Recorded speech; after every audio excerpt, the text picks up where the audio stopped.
being proactive can make your lessons run smoother. Now, one thing I think people really worry about is their lesson sort of running away from them.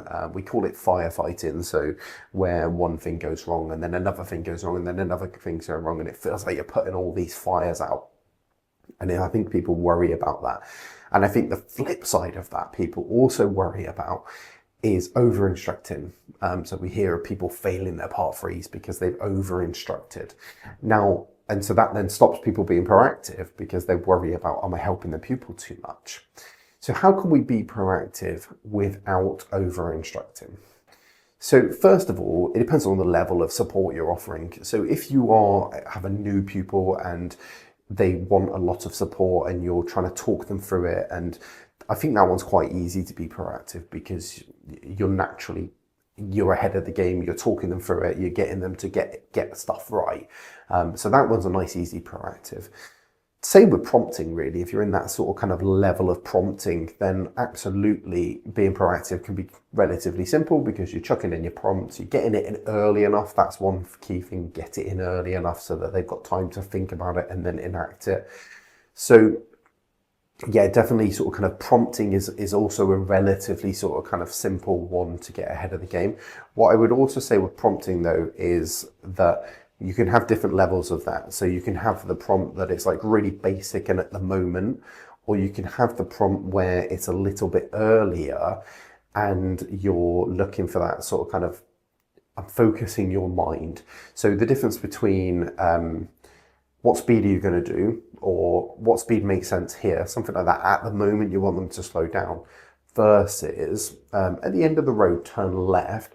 Just think about the speed that we talked about earlier. So a really early prompt, but it's getting them to, you're not actually saying slow down now, you're saying, go show me that speed that we talked about. So it's a little bit of changing that prompt. Now, the next level of that is that independent driving. And I think this is the one where people struggle with, and they worry, how do I be proactive when I've given them independence? So there's a couple of ways I would do this. One, set a challenge. Setting a challenge is a great way to be proactive. So we're going to do a loop and you're going to do it independently. But at the end of that loop, I want you to give me 2 things that you've nailed, and then, or a few things that you've nailed. And then one thing that you maybe need to still improve. Now, what you're doing by that is you're focusing their mind again on the task that we're doing. Or you might go, let's go do 5 roundabouts and let's do it like a tally of how many you get, how many you sort of absolutely smash.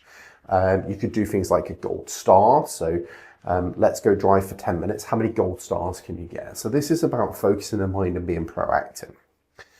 The other way you can do this is by just kind of digging into what they're thinking. So as we're driving, I'm going to let you drive independently.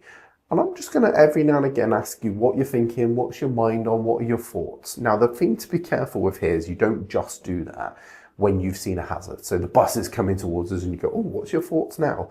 Because that's kind of a prompt again. That's going back a level. People might need that. That's fine, but it's not always. They don't always need that. So what I would be doing is we're driving down the road. There's not really much going on, but I'm just going to go, what are your thoughts now? What's on your mind? See what they're thinking about. That's being proactive. It's keeping them focused. But then you can also ask the question when the buses come in, because you've asked it previously, so that they learn that you're just randomly asking these questions, and you might even find that a commentary comes in here as well. That's a good way of being proactive while being independent. And your prompts might be just to kind of get them to keep talking to me, keep talking to me. What are you thinking now? What's next, that sort of stuff. Without them being actual, like, here's a prompt about an actual thing. You're just keeping them talking and keeping their mind going. That's you being proactive. That's you keeping them focused.